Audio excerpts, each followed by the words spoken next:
Bonjour à toutes et à tous, bienvenue à Éléments de langage, un podcast animé et maintenu par Driss Ghali. Alors aujourd'hui, j'ai envie de vous parler de l'Arabie Saoudite et de la grande solitude de Mohammed bin Salman, alias MBS. Alors, l'Arabie Saoudite est un pays qui n'a en réalité ni hard power, comme on dit, ni soft power. Il n'a aucun des deux.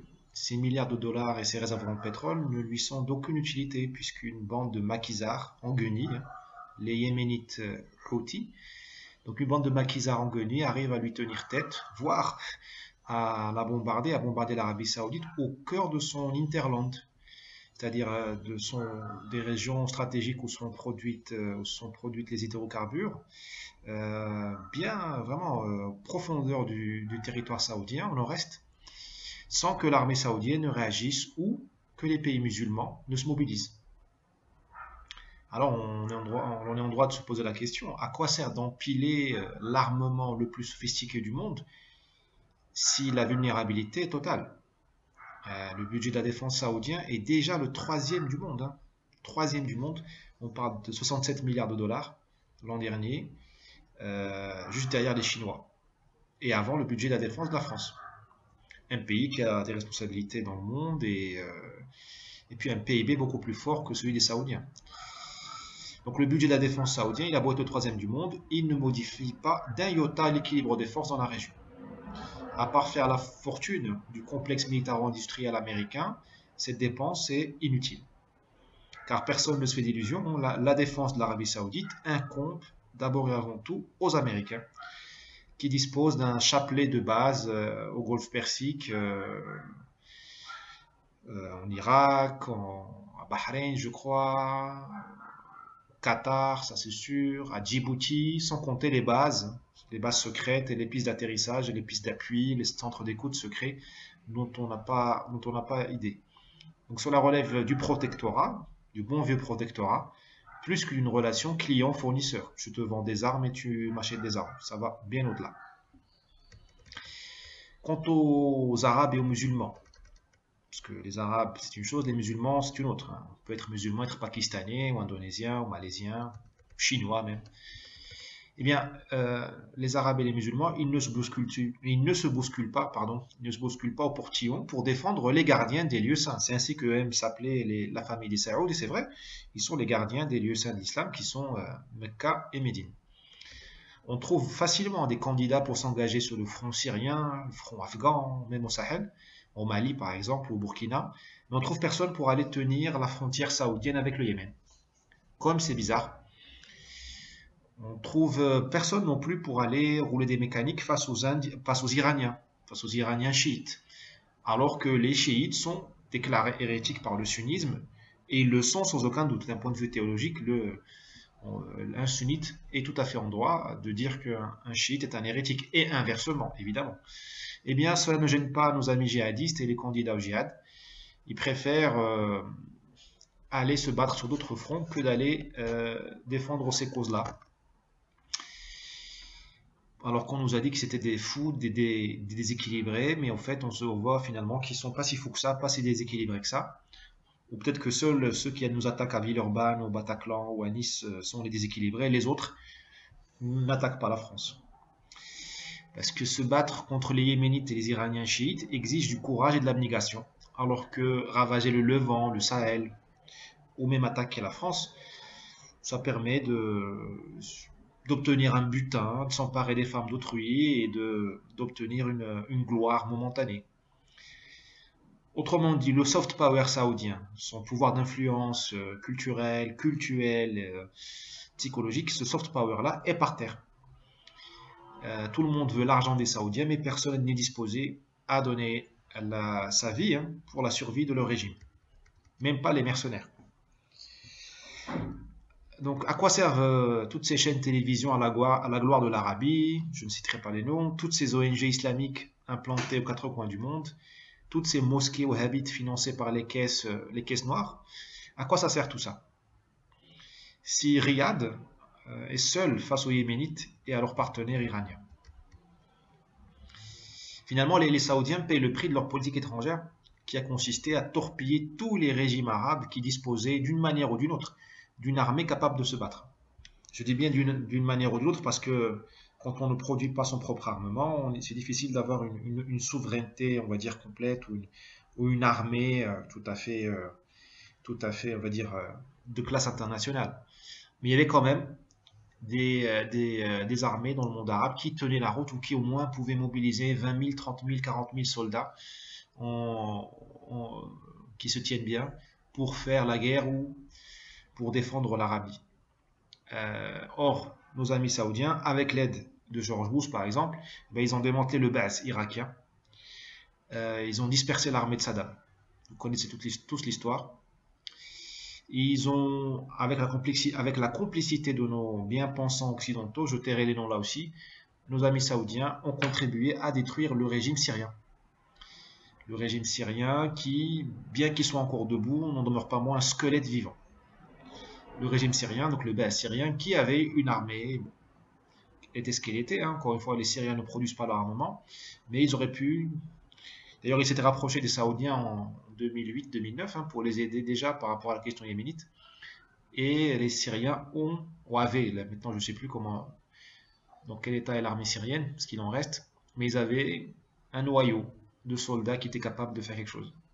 Enfin, en Égypte, les Saoudiens ont suivi une seule et même politique depuis 1970, qui est d'islamiser en profondeur la société égyptienne, au point de transformer la politique égyptienne en un face-à-face stérile entre une armée de plus ou moins séculaire et un peuple profondément réislamisé. Donc finalement, l'armée égyptienne, au lieu de se projeter à l'extérieur, ou même au lieu de travailler dans son territoire avec les problèmes qu'elle a au Sinaï, elle est obnubilée par un conflit interne. En fait, c'est une guerre froide entre l'armée et la société. La société étant profondément réislamisée, wahhabisée. Alors c'est les frères musulmans, peu importe, ça reste finalement le même fond idéologique et les financements depuis les années 60, on sait très bien d'où ils viennent. Donc c'est une société qui est profondément wahhabisée et qui fait face à une armée qui essaie de tenir le coup et puis de se cramponner à ses privilèges. Bon, on pourrait aussi inclure dans ce raisonnement-là la Libye, hein, la Libye qui était plongée dans le chaos avec la complicité des Émiratis, mais des Saoudiens aussi, hein, des gens du Qatar, mais finalement c'est la même idéologie. Ils ont des rivalités entre eux, mais ils vendent la même soupe. Nos amis du Golfe ont remplacé Kadhafi, qui avait plein de défauts, par des milices barbares. Et résultat, alors qu'ils sont attaqués par le Yémen au cœur de leur territoire, ils peuvent appeler au secours personne, parce qu'il n'y a plus personne debout dans le monde arabe, enfin dans le Moyen-Orient, hein, dans leur voisinage immédiat, et puis tous ceux qui sont debout, à la limite, ils n'ont plus d'armée. Je viens de parler des Égyptiens, leur armée est inopérante à l'étranger, et puis on ne va pas demander aux Jordaniens d'aller défendre les Saoudiens, c'est tout petit, et vous suivez le raisonnement. Les grandes armées sont parties, ont été détruites, diluées. Donc en résumé, l'Arabie a transformé le Moyen-Orient, ou a contribué à transformer le Moyen-Orient en un champ de ruines où personne n'est capable de lui venir en aide. Et elle paye la facture. Et le passage en caisse fait le bonheur des puissances étrangères, comme d'habitude. Hein. Alors Trump, il est aux anges, hein, il exulte car tous les représentants commerciaux du complexe militaro-industriel américain, les Lockheed Martin, General Dynamics, les Motorola et autres, ils font la fête certainement en ce moment même, puisque un client anxieux, c'est bien connu, un client anxieux fait en général un très bon acheteur. Et puis à la veille des élections de 2020, les élections américaines de 2020, le retour du Moyen-Orient sur le devant de la scène arrange les affaires de Trump, car il y aura de moins en moins d'espace pour les candidats sociétaux, les démocrates sociétaux. Les bruits de bottes atténuent l'aura des candidats de gauche, d'extrême gauche, car au lieu de parler du sexe des anges, hein, vous voyez à quoi je veux faire allusion, hein, à la théorie des genres. Au lieu de parler de la théorie des genres ou autre chose, on parlera plutôt de missiles, de puissance et de sécurité. Donc c'est tout l'intérêt de Trump et également de la frange, on va dire, j'allais dire sérieuse, mais là c'est un gros jugement de valeur. Disons oui, je l'assume, la frange sérieuse des démocrates aussi doit faire la fête, hein, Joe Biden et autres. Ils seront moins débordés sur leur gauche par des candidats qui pousse un autre agenda qui n'est plus un agenda du gouvernement, c'est plus un agenda de révolution sociétale. Donc les Russes aussi se positionnent pour vendre leur S-400, ils se positionnent sans se cacher. Les Français bien sûr, et tant mieux, tout comme les Turcs et qui sait les Israéliens. Donc c'est la fête chez les vendeurs d'armes, et tant mieux pour eux. C'est bien pour l'ouvrier américain, turc, israélien peut-être, français, voilà quoi. Il faut créer des emplois et les maintenir, c'est très bien. Alors le Moyen-Orient est revenu à la case départ, celle qu'avait connue Laurence d'Arabie il y a un siècle. Je ne l'exagère pas, hein, puisque les décisions importantes se prennent toujours en dehors des capitales arabes. Aucun État-nation, ou presque, ne tient debout dans la grande région du Moyen-Orient. Hein. Yémen, l'État-nation est par terre, l'Irak, bien entendu, ils ne se relèvent pas, ça fait 20 ans qu'on essaie de reconstruire l'État irakien et on n'y arrive pas. En Syrie, je vous en parle même pas. Le Soudan, vous connaissez l'affaire. Voilà. Donc l'intérêt des peuples aussi n'est la priorité de personne. Hein. Seul compte le maintien des oligarchies au pouvoir. Vous voyez bien, toute la discussion aujourd'hui, c'est comment sauver la peau des 5000 princes saoudiens. On ne parle pas du bien-être du peuple saoudien, ou encore moins de la femme saoudienne. Ni du jeune saoudien, ni du gay saoudien, ni du blogueur saoudien, voilà. Le raisonnement qu'on tient allègrement à d'autres pays arabes, on leur dit droits de l'homme et tout, suivez mon regard, et bien ce raisonnement-là, on ne le tient pas aux Saoudiens. Voilà. Et on ne le tient même pas aux pays de la région du Conseil de coopération du Golfe. Pour eux, il y a des droits de l'homme spéciaux, c'est un régime d'exception. On ne leur tient pas rigueur des exactions qu'ils commettent à l'égard de tous ceux qui pensent différemment, des blogueurs, des femmes, des homosexuels ou autres, des enfants, tout ça, des petites bonnes Philippines. On ne leur tient pas rigueur de l'apartheid racial qui existe avec les travailleurs indiens en Népalais. Tout ça, c'est mis de côté. Voilà. Puisque la seule chose qui est importante, qui intéresse, c'est le maintien des oligarchies au pouvoir. Ben, c'est comme à l'époque de Laurence d'Arabie, la seule discussion qui était là, qui était sur la table, c'était comment se débarrasser des Turcs pour installer des familles régnantes, les Hachimites ou autres, au pouvoir. Voilà. Peu importe le bien-être des peuples arabes, on n'en parlait pas. Ben, c'est la même chose aujourd'hui, 100 ans plus tard. Et la présence la présence étrangère, elle est partout. Tout comme en 1914-1918, du temps de Laurence d'Arabie, les impérialismes sont partout. Pour employer un mot daté, les Russes sont en Syrie à Tartus, les Français et les Américains sont aux Émirats, installés officiellement, c'est pas des opérations commando, c'est installé officiellement, il y a des bases, il y a une adresse fixe, il y a tout ce que vous voulez. Au Qatar, ce sont les Américains, au Koweït, on trouve encore des Américains, en Irak, les Américains y sont, les Français sont aussi au Levant, avec l'opération Chanel, sans omettre la 5e et 6e flotte américaine, qui sont présentes tout autour de la région, soit en Méditerranée, soit au nord-ouest de l'océan Indien, vers Djibouti. Donc on est à la même situation qu'il y a 100 ans. Donc à quoi ont servi les luttes d'indépendance, 60 ans de panarabisme, la guerre le conflit israélo-arabe, si on en est encore à être, je dirais même pas vassalisé, c'est pire, on est un champ de bataille, on est un terrain de jeu de tous ceux qui veulent expérimenter leur armement au relais des mécaniques.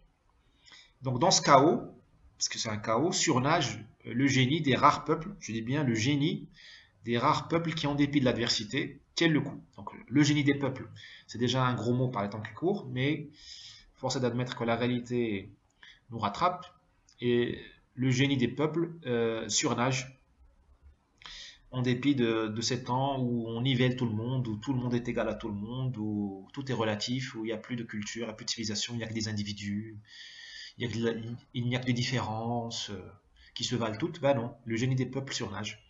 Je pense à l'Iran, qui est en position de force dans la perspective d'une négociation qui aura lieu tout ou tard avec les Américains. Ils sont en position de force parce qu'ils tiennent. L'Iran fabrique son armement en dépit des sanctions et se défend tout seul. Je pense également à Israël qui cumule le génie militaire mais aussi le génie culturel et scientifique. Voilà, le génie du peuple surnage. Il y a des constantes quand même dans la nature, dans le monde, au-delà de la géographie. Le détroit d'Ormuz sera toujours un détroit stratégique parce qu'il sera toujours entre la Perse et le monde arabe, il sera toujours avec sa forme un peu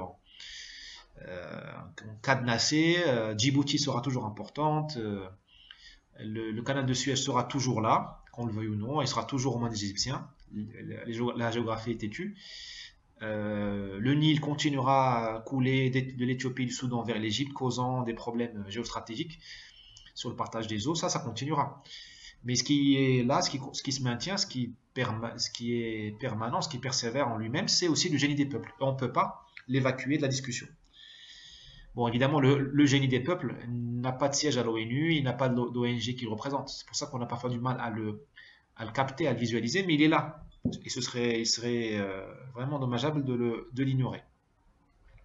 Donc face aux Perses et aux Israéliens, les Arabes sont faibles et divisés. Et il serait facile d'accuser les Saoudiens de tous les maux du monde arabe, ce ne serait pas juste.